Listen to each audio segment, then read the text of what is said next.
Welcome back to our channel let's learn standard of in English. आज हम करने वाले हैं कलेक्टिव नाउन का केस सेकंड। पिछले वीडियो में हमने सीखा नाउन के टाइप्स एंड उन नाउन के टाइप्स में भी हमने जाना proper noun, common noun and collective noun के बारे में। कलेक्टिव नाउन का जो पिछला केस था, केस फर्स्ट, उसके अंदर मैंने आपको बताया कि कोई कलेक्टिव नाउन जो है जो अपने आप में सेल्फ सफिशिएंट मीनिंग दे। कुछ नाउन ऐसी होती हैं जो सेल्फ सफिशिएंट मीनिंग दे और कुछ कलेक्टिव नाउन ऐसी हैं जो सेल्फ सफिशिएंट मीनिंग नहीं देती हैं। तो जो नाउन सेल्फ सफिशिएंट मीनिंग दे उन्हें किसी एडिशनल वर्ड की नीड नहीं पड़ती है, तभी उसको हम क्या मानते हैं, सिंगुलर। अब जैसे कि एग्जांपल के तौर पे हमने लिया था फैमिली। फैमिली अपने आप में सेल्फ सफिशिएंट वर्ड है, कलेक्टिव नाउन है। फैमिली का प्लूरल फैमिलीज पॉसिबल है। अच्छा, दूसरा वर्ड जैसे कि अपन लेते हैं पैक। एक वर्ड बताया था मैंने, पैक। पैक वर्ड जो है ये अपने आप में सेल्फ सफिशिएंट मीनिंग नहीं दे रहा है, सेल्फ सफिशिएंट मीनिंग नहीं दे, है ना। उन वर्ड को हम क्या करते हैं, एडिशनल वर्ड की नीड पड़ती है। तो पैक ऑफ वुल्व्स, भेड़ियों का जो झुंड है, सो उसे अपन क्या बोलते हैं, पैक ऑफ वॉल्स। तो केस फर्स्ट में हमने जाना सेल्फ सफिशिएंट मीनिंग देने वाले और नॉट सेल्फ सफिशिएंट मीनिंग। आज हम करने वाले हैं केस टू। कौन सा है, केस टू। चलिए जानते हैं केस टू क्या कहता है। कलेक्टिव नाउन का केस टू यह कहता है कि कलेक्टिव नाउन जो है, अगर इसमें बात हो, अगर कलेक्टिव नाउन सेंस दे, किसका, यूनिट का। अगर कलेक्टिव नाउन में यूनिट का सेंस निकले तब हम क्या करेंगे। अच्छा, दूसरी बात, अगर कलेक्टिव नाउन में डिवाइडेड का सेंस निकले, कलेक्टिव नाउन अगर यूनिट की तरह फंक्शन कर रही है तब हम क्या करेंगे, और कलेक्टिव नाउन अगर डिवाइड की तरह फंक्शन कर रही है तब हम क्या करेंगे। अगर कोई कलेक्टिव नाउन में, अगर किसी सेंटेंस में कलेक्टिव नाउन यूज की जा रही है और उसमें यूनिट का सेंस निकल रहा है, यानी कि एकमत का सेंस निकल रहा है, तब हम क्या करेंगे, उस केस में हम आने वाले वर्ब कैसे यूज करेंगे, सिंगुलर वर्ब। कैसे वर्ब होगी, सिंगुलर वर्ब। अच्छा, सिंगुलर वर्ब होगी और इसके साथ एक चीज आपको यह भी ध्यान में रखनी है कि आगे जो पॉजेसिव वर्ड आता है, क्या आता है, पॉजेसिव वर्ड, वो भी अपने आप में सिंगुलर होगा। कैसा होगा, सिंगुलर होगा। जी बिल्कुल सही सुना आपने, वो वर्ड जो है सिंगुलर होगा, सिंगुलर पॉजेसिव वर्ड। अच्छा, दूसरा पार्ट क्या कहता है, दूसरी सिचुएशन ये कहती है कि कलेक्टिव नाउन अगर डिवाइड के सेंस में हो, कलेक्टिव नाउन किसका सेंस दे, डिवाइड का सेंस दे, तो इसके साथ आने वाली वर्ब कैसी होगी, प्लूरल होगी। कैसी होगी, प्लूरल होगी। अच्छा, जब वर्ब प्लूरल होगी तो पॉजेसिव वर्ड भी कैसा होगा, प्लूरल पॉजेसिव। ये चीज आपको ध्यान रखनी है। कैसे अंडरस्टैंड करते हैं, एग्जांपल के थ्रू। जैसे कि एग्जांपल मैं यहां पे लिखता हूं, the example is the jury. Jury अपने आप में क्या है, कलेक्टिव नाउन है। अच्छा, द ज्यूरी गिव या गिव्स इट्स या there verdict. The jury gives its या their verdict.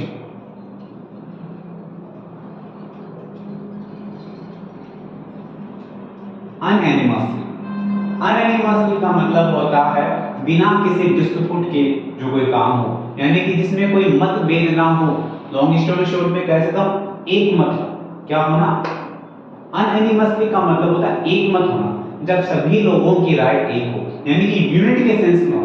बात वही घूम फिर के आ रही जो मैंने कही, कलेक्टिव नाउन यूनिट की तरह फंक्शन करे। तो सेंटेंस क्या कर रहा है, देखो, द ज्यूरी गिव्स इट्स या देयर वर्डिक्ट। वर्डिक्ट का मतलब होता है फैसला या डिसीजन। अनएनिमसली मींस एक मत। ज्यूरी ने जो अपना फैसला जो है एक मत होकर सुनाया। अच्छा, इस सेंटेंस में यूनिट की तरह फंक्शन कर रही है। ये ज्यूरी जो है ग्रुप ऑफ जजेस, ज्यूरी मींस क्या है, ग्रुप ऑफ जजेस। जूरी अपने आप में यूनिट का सेंस देगी। अच्छा, जब यूनिट की तरह फंक्शन करे, इन दैट केस हम क्या करेंगे, आने वाली वर्ब कैसी होगी, आने वाली वर्ब सिंगुलर होगी। वर्ब क्या होगी, सिंगुलर होगी। अब इसमें से सिंगुलर वर्ब कौन सी है ये आपको आइडेंटिफाई करना है। इसमें से सिंगुलर वर्ब है ये वाली। कैसे, अंडरस्टैंड करो एग्जांपल के थ्रू। अगर किसी नाउन के साथ, किसके साथ, नाउन के साथ एस या ईएस लगा, तब वो नाउन कैसी बन जाती है, तब वो नाउन प्लूरल बन जाती है। कैसी बन जाती है, तब वो नाउन प्लूरल बन जाती है। लेकिन लेकिन लेकिन अगर किसी वर्ब के साथ, किसके साथ, वर्ब के साथ अगर आप एस या ईएस लगाते हो, तब वो वर्ब कैसी बन जाती है, सिंगुलर हो जाती है। Always remember it. अगर किसी वर्ब के साथ एस या ईएस लगाया तो वो वर्ब सिंगुलर बनती है, नाउन के साथ एस या ईएस लगाया तब वो प्लूरल बन जाती है। ध्यान रखिए कि एस या ईएस लगाने से सिंगुलर बनी, यानी कि पहले ये क्या थी, पहले ये बिना या एस या ईएस के अपने आप में यह वर्ब प्लूरल। अच्छा, यहाँ पे ये नाउन एस या ईएस लगाने से प्लूरल हुई, तो यहाँ पे क्या सिंगुलर थी। अच्छा, ये अपने आप में वर्ब है, वर्ब के साथ एस या ईएस लगा हो तभी वो सिंगुलर होगी, तो ये नहीं आएगा, यूज हो जाएगा। अच्छा, पॉसेसिव वर्ड भी कैसा होगा, जब यूनिट का सेंस है तो सर पॉसेसिव वर्ड भी सिंगुलर ही होगा। तो इट्स सिंगुलर होता है या देख, नो डाउट आपको अच्छे से पता है सर इट्स सिंगुलर होता है। आई hope you got it very well. चलिए एक और एग्जांपल ले लेते हैं। अगला एग्जांपल है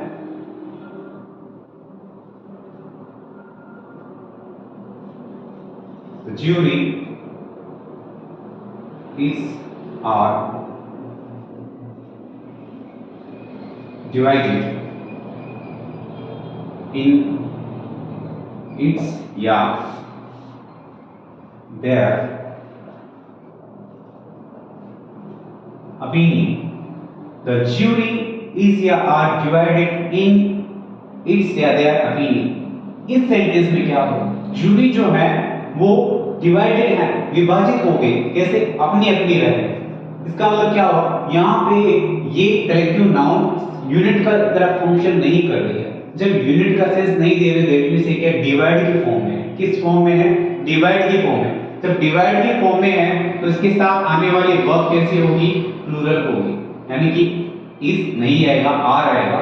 द ज्यूरी, देखो यहाँ पे द ज्यूरी के साथ सिंगुलर वर्ब, यहाँ पे द ज्यूरी के साथ प्लूरल वर्ब। केस क्या है, यूनिट का सेंस है तब सिंगुलर, डिवाइड की फॉर्म में तब, तो यहाँ पे डिवाइड का फॉर्म देते है ना, तो डिवाइड के सेंस में प्लूरल।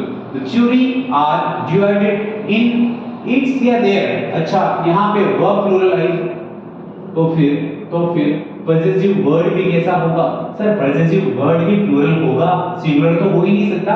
अगर वर्ब सिंगुलर होती, अगर ये यूनिट की तरह फंक्शन कर रही होती, तब तो हम यहाँ पे पॉसेसिव वर्ड भी सिंगुलर यूज करते, लेकिन यहाँ पे यूनिट का सेंस नहीं दे रही है, यूनिट का सेंस नहीं दे रही है, अनएनिमसली नहीं है ना, उनमें क्या हो रखा है, डिवाइडेशन हो रखा है, तब इसके साथ आने वाला पॉसेसिव वर्ड भी क्या होगा, प्लूरल होगा, देयर। समझ में आ रहा है अच्छे से। चलिए एक और एग्जांपल करें। Example is the jury is या a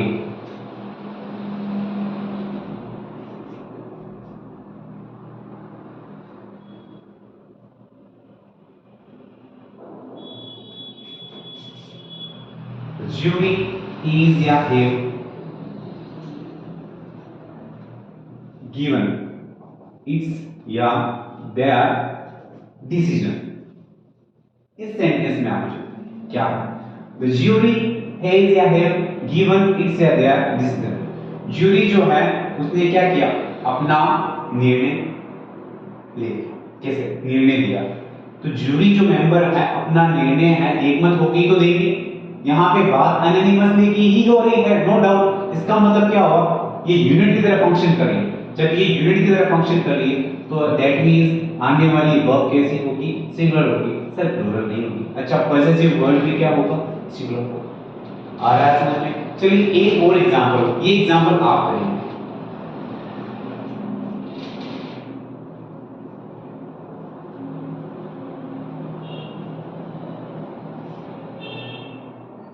committee एग्री या एग्रीज दैट इट्स या there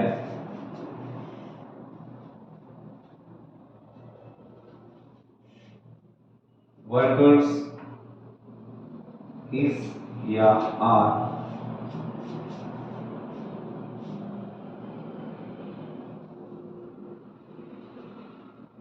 misusing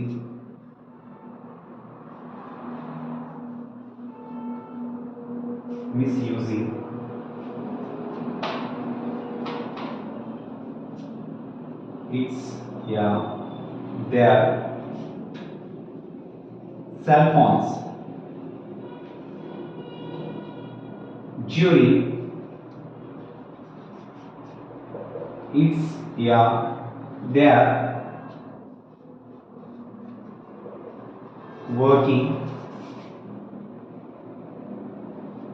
working hours so it या they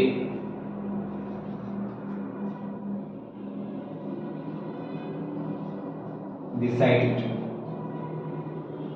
that it या they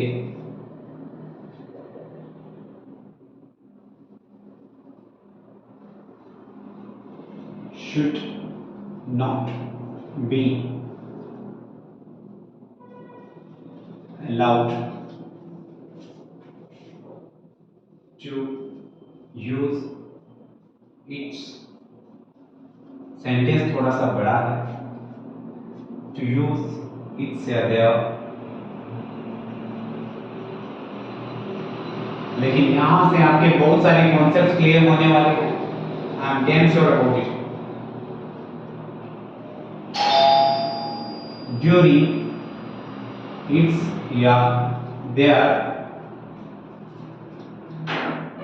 working hours. The sentence is the committee agree or agrees that its या their workers is या are misusing its or their cell phones during its या their working hours. So it या they decided that it or they should not be allowed to use its or their cell phones during its or their working hours. इस sentence में generally हर जगह पूरे question में ये पूछा गया है कि कौन सी वर्ब यूज की जाएगी और कौन सा पजेसिव वर्ड यूज किया जाएगा। देखो सेंटेंस अंडरस्टैंड करें। द कमेटी अपने आप में कलेक्टिव नाउन है। अच्छा, कमेटी ने एग्री किया। कमेटी एग्री कब करेगी? जब बात हो यूनिट की। इसका मतलब आने वाली वर्ब कैसे होगी? सर सिंगुलर होगी। पता चला सिंगुलर वर्ब तो ये है, मींस एग्री नहीं होगा agree. The committee agrees that its और देयर वर्कर्स, किसके वर्कर? कमेटी के वर्कर्स। कमेटी सिंगुलर के फॉर्म में यहां पे यूज की जा रही है, यूनिट की तरह फंक्शन कर रही है। इट्स आएगा, देयर नहीं आएगा जी। बात कमेटी की हो रही, इसके वर्कर्स इज आर, इसके वर्कर जो वर्कर क्या सिंगुलर है या प्लूरल? सर वर्कर नहीं है, वर्कर्स हैं, तो नो डाउट यहां पे इज नहीं आएगा, क्या आएगा? आर आएगा। अच्छा, आर मिसयूजिंग इट्स और देयर सेल फोन, किसके सेल फोन? क्या कमेटी के सेल फोन या वर्कर्स अपने सेल फोन? वर्कर्स के सेल फोन की बात हो रही है सर, तो देयर आएगा, इट्स तो आना ही नहीं है, नो डाउट। अच्छा, सेल फोन ड्यूरिंग इट्स और देयर वर्किंग आवर्स, किसके वर्किंग आवर्स? वर्कर अपने वर्किंग आवर्स में। बात वर्कर्स की चल रही सर, यहां तक तो कमेटी की थी, लेकिन यहां पे वर्कर्स आ गए। अच्छा, वर्कर्स के जो working hours, they are working hours, so it और दे डिसाइडेड, किसने डिसाइड किया? सर ये तो कॉमन सेंस की बात है, कमेटी ने डिसाइड किया होगा कुछ, तो इट आएगा, दे नहीं आएगा। So it decided that it should not be allowed, किनको अलाउ नहीं किया जाने के, टू यूज इट्स और देयर सेल फोन। अच्छा, सेल फोन की बात हो रही, तो किसके सेल फोन? वर्कर्स के सेल फोन, तो दे आएगा, इट नहीं आएगा sir. They should not be allowed, committee को अलाउ नहीं करना चाहिए या वर्कर्स को? सर वर्कर्स को अलाउ नहीं करना चाहिए। They should not be allowed to use its और देयर, सेलफोन्स, तो सेलफोन्स कमेटी का नहीं है, वर्कर्स के हैं, तो देयर आएगा, इट्स तो आना ही नहीं है। ड्यूरिंग इट्स और देयर वर्किंग आवर्स, सर पहले ही समझ गए थे, तो देयर आएगा working hours. I hope you got it very well. So collective noun का कॉन्सेप्ट जो है इस क्वेश्चन में आपके, आई hope you got it very well, अच्छे से समझ में आ गया। चलिए आगे चलते हैं। अब तक हमने जान लिया है प्रॉपर नाउन के बारे में, कॉमन नाउन के बारे में, थर्ड टाइप हो गया है कलेक्टिव नाउन। चलिए फोर्थ टाइप की ओर चलते हैं, दैट इज मटेरियल नाउन।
तो चलिए नाउन का अगला टाइप कर लेते हैं, that is fourth one, material noun.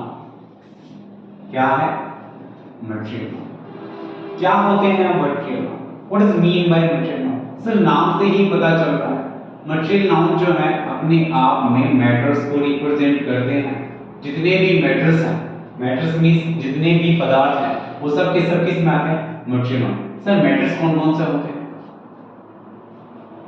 तीन टाइप के होते हैं, एक तो सॉलिड मैटर, अच्छा एक लिक्विड। जितनी भी सॉलिड थिंग्स हैं, जितनी भी लिक्विड थिंग्स हैं, वो जितनी भी गैस वाली थिंग्स हैं, वो सब के सब किसमें आएंगे? मटेरियल नाउन या मैटर्स में। अच्छा सॉलिड मींस जैसे कि वो एग्जांपल्स अंडरस्टैंड करते हैं। मैंने कहा गोल्ड, गोल्ड अपने आप में क्या है?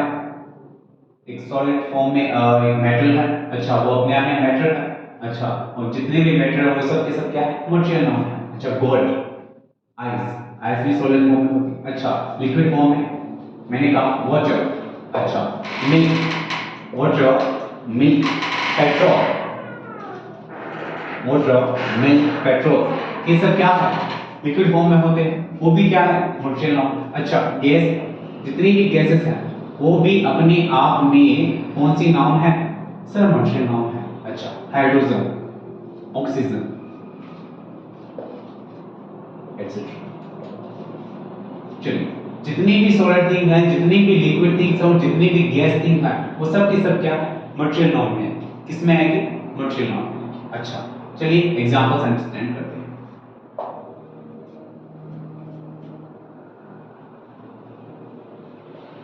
Gold is a precious metal. Gold is a precious metal. Gold क्या है? Gold क्या है? सॉलिड फॉर्म में एक मेटल है, धातु है, एक पदार्थ है। अच्छा क्या है? Material noun. सर आपने ये तो बता दिया, लेकिन ये तो बताया नहीं कि इनसे पहले आर्टिकल्स का यूज किया जाएगा या नहीं किया जाएगा। एक इंपॉर्टेंट बात जो हमें यहाँ से सीखने को मिलती है वो ये है कि मटेरियल नाउन से पहले, किससे पहले? मटेरियल नाउन से पहले किसी भी काउंटिंग वर्ड का यूज नहीं किया जाता है। आई रिपीट, मटेरियल नाउन से पहले किसी भी काउंटिंग वर्ड का यूज नहीं किया जाता है। किसका यूज नहीं किया जाता है? मटेरियल नाउन से पहले सर किसी भी काउंटिंग वर्ड का यूज नहीं किया जाता है। काउंटिंग वर्ड भी समझते हैं आप? 1 2 3 4 है ना? मुझे एक सोना चाहिए, आई नीड 1 गोल्ड। नाजीना कहना गलत होगा। कोई भी काउंटिंग वर्ड या कोई भी आर्टिकल, से मेरा मतलब है स्पेशली ए और एन से, और दैट भी है। चलिए आर्टिकल लिख देता हूँ। कोई भी मटेरियल नाउन से पहले कोई भी आर्टिकल या काउंटिंग वर्ड जो है वो यूज नहीं किया जाता है। मटेरियल नाउन से पहले यूज नहीं किया जाता है, ये बात आपको ध्यान में रखनी है। गोल्ड, इससे पहले कोई काउंटिंग वर्ड ना जीना, 1 गोल्ड 2 गोल्ड 3 गोल्ड नहीं होगा। अच्छा, आर्टिकल ए इन द। अच्छा, एक एक्सेप्शन है और एक्सेप्शन ये है कि अगर नाउन ऑफ नाउन का केस है, जैसे कि मैं आपको ऑलरेडी बता चुका हूं, नाउन ऑफ नाउन का केस है। कौन सा केस है? Noun of noun, noun first, ये नाउन सेकंड। तो नाउन ऑफ नाउन का केस है, in that case first noun से पहले, उस फर्स्ट नाउन से पहले हम आर्टिकल द का यूज करते हैं। बस ये एक एक्सेप्शन है, तभी मैं यहाँ पे ये आर्टिकल वर्ड नहीं लिखना चाहता। तो चलिए थोड़ा सा करेक्शन कर लेते हैं। आर्टिकल की जगह हम क्या लिखें? आर्टिकल तो है लेकिन ए और एन आर्टिकल का यूज नहीं होगा। किसका? ए या एन आर्टिकल का यूज नहीं होगा। द का हो सकता है लेकिन only if noun of noun का केस। कैसा हो? नाउन ऑफ नाउन का केस। केस ऐसा समझ में नहीं आया हमें, तो एग्जांपल से बताओ। चलिए एग्जांपल से भी बताते हैं। God of Bihar is really precious. अच्छा, the sentence is God of Bihar is really precious. अच्छा, बिहार अपने आप में क्या है? नाउन है। ऑफ प्रीपोजिशन, गोल्ड क्या है? नाउन। सर कौन सा केस बन रहा है यहाँ पे? यहाँ पे नाउन ऑफ नाउन का केस बन रहा है। तो मैंने ऊपर बता रखा है, जब नाउन ऑफ नाउन का केस बने तो नाउन फर्स्ट से पहले इसको फर्स्ट नाउन बनवाना। फर्स्ट नाउन ये है गोल्ड। इससे पहले हम क्या करेंगे? आर्टिकल द का यूज करेंगे। सर क्यों करेंगे आर्टिकल द का यूज? क्या रीजन है? पहले तो आप कह रहे थे कि नहीं कर रहे, आप क्यों करेंगे? क्योंकि यहाँ पे चीजें डेफिनेट हो गई हैं, और जो चीजें डेफिनेट होती है उससे पहले हम किसका यूज करते हैं? आर्टिकल द का यूज करते हैं। Things which are definite we will use article the. जो चीजें डेफिनेट होती है उनके लिए आर्टिकल द, जो डेफिनेट नहीं है, इनडेफिनेट, उनके लिए आर्टिकल ए और एन। लेकिन ए और एन का तो केस आपने पहले ही खत्म कर दिया। ए और एन का तो यूज किया ही नहीं जाता मटेरियल नाउन में, ना ही काउंटिंग वर्ड का यूज किया जाता। तो फिर किसका? आर्टिकल द का यूज क्यों हुआ यहाँ पे? यहाँ पे डेफिनेट नहीं था, पूरे कंप्लीट गोल्ड मेडल की बात हो रही थी, लेकिन यहाँ पे स्पेसिफिकली मैं किसकी बात कर रहा हूँ? बिहार का जो गोल्ड है उसकी बात कर रहा हूँ। That's why we used here article. I hope you got it very well. चलिए आगे चलते हैं, नाउन का जो लास्ट टाइप है उसको भी समाप्त करते हैं। That is abstract noun. क्या है? Abstract noun. Sir abstract noun से कुछ याद आ रहा है? कुछ बताया था मैंने? क्या बताया था? सिर्फ एक सिंपली 2 वर्ड्स मैंने आपको बताए थे। क्या थे? एब्स्ट्रैक्ट नाउन अपने आप में फीलिंग वर्ड्स हैं। कैसे हैं? फीलिंग वर्ड्स, जिन वर्ड्स को सिर्फ फील किया जाता है, यानी फीलिंग वर्ड को में, या फिर जिनको सिर्फ फील किया जाता है, फील ओनली, जिन वर्ड्स को सिर्फ फील किया जाता है, महसूस किया जाता है। एब्स्ट्रैक्ट नाउन को आप देख नहीं पाएंगे, सिर्फ महसूस करना होता है, इनको फील करना होता है ना? कैसे? कुछ एग्जांपल्स हैं। लव, प्यार को महसूस किया जाता है ना? देखा नहीं जाता। Hate, childhood, love, hate, childhood, affection, affection जो है वो महसूस किया जाता है। अच्छा, ऑनेस्टी महसूस किया जाता है ना? चलिए, love, hate, childhood, affection, honesty, ये सब क्या है? सर ये सब एब्स्ट्रैक्ट नाउन है। लेकिन एब्स्ट्रैक्ट नाउन में एक इंपॉर्टेंट कॉन्सेप्ट निकल के आता है, वो मैं आपको बताना चाहता हूँ। इंपॉर्टेंट कॉन्सेप्ट बिल्कुल सिंपल सा है, वो ये है कि अफेक्शन नाउन जो है जनरली किसी वर्ड से बनते हैं, और वो वर्ड अपने आप में कोई एडजेक्टिव भी हो सकता है, या वो वर्ड अपने आप में कोई नाउन भी हो सकता है, या फिर वो वर्ड अपने आप में कोई वर्ब भी हो सकती है। कैसे? जैसे कि एक वर्ड है जो मैं लिखना चाहूंगा, ब्रेव। ब्रेव का मतलब क्या होता है? बहादुर। और बहादुर होना अपने आप में किसी की क्या है? विशेषता है। जो वर्ड्स किसी की विशेषता बताए वो अपने आप में क्या होते हैं? सर हमें पता है ये तो अपने आप में वो वर्ड एडजेक्टिव होते हैं। अच्छा, ब्रेव के आगे अगर मैं आर वाई जोड़, आर वाई सफिक्स जोड़, क्या जोड़ दूं, आर वाई सफिक्स जोड़, तब ये क्या बन जाएगा। सर ये प्रीफिक्स सफिक्स का क्या फर्क है ये भी जान लेते हैं। देखो हमेशा ध्यान में रखना आपको एफिक्सेस, मैंने फर्स्ट सबसे पहली जो क्लास हुई थी उसमें बताया था एफिक्सेस क्या होते हैं। Affixes are semi word which are used before a root word और समटाइम्स आफ्टर इट।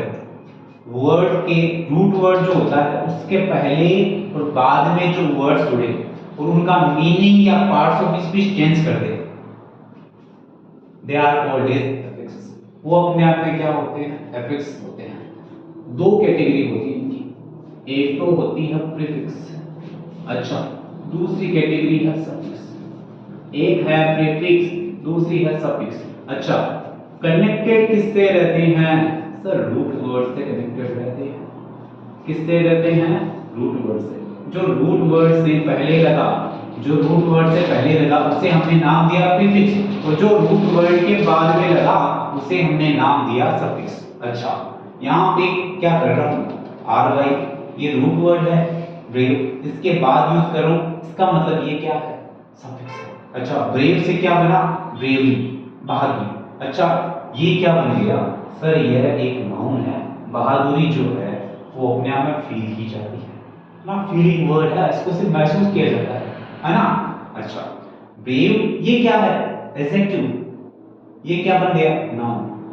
एक बात हमें यहां से सीखने को मिलती है वो ये है कि किसी वर्ड के अंदर अगर हम एफिक्सेस जोड़ दें तो उसका पार्ट्स ऑफ स्पीच भी चेंज हो सकता है और उसका मीनिंग भी चेंज हो सकता है।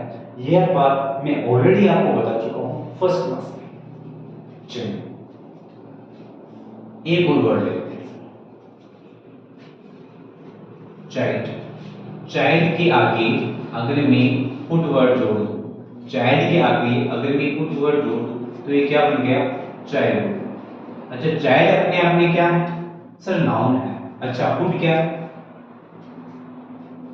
सफिक्स है। चाइल्डहुड क्या बन गया, चाइल्डहुड, यह एक नाउन बन गई है। अच्छा, चाइल्ड वर्ड में अपने आप में क्या है, नाउन है।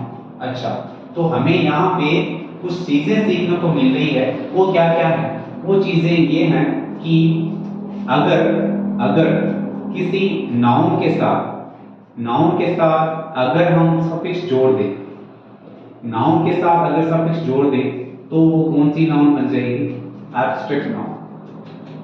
अच्छा, चाइल्ड अपने आप में कैसी नाउन थी, कॉमन नाउन, लेकिन यहां पे ये कैसी नाउन बन गई, abstract noun. Formation of noun में ये चीज आपको ध्यान में रखनी है कि जनरली ऐसा होता है कि एब्स्ट्रैक्ट नाउन हम किसी सफिक्स या प्रीफिक्स का यूज करते हुए बनाते हैं, है ना।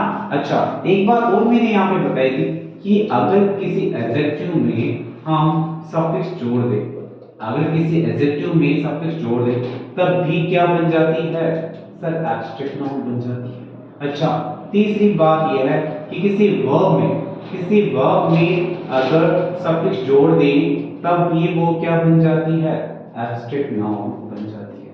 सर नाउन का तो आपने बता दिया, एडजेक्टिव का भी बता दिया, तो फिर अब आप इसको क्यों छुपा रहे हो, इसको भी नहीं छुपाऊंगा, वर्ब के बारे में भी बता देता हूं। जैसे एक वर्ड में लिखना चाहूंगा हील, क्या है, हील, एक वर्ड में लिखना चाहूंगा नो, हील अपने आप में क्या है, वर्ब है।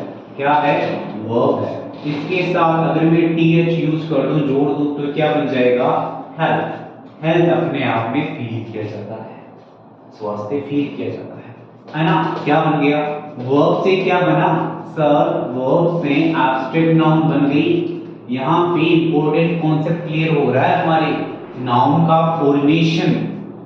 क्या सीख रहे हैं हम, नाउन का फॉर्मेशन भी साथ साथ में सीखते जा रहे हैं। अच्छा, अगला वर्ड मैंने लिखा नो, इसके साथ लेज वर्ड यूज कर दूं तो क्या बन गया सर, नॉलेज। नॉलेज अपने आप में फीलिंग वर्ड है, एब्स्ट्रैक्ट नाउन है।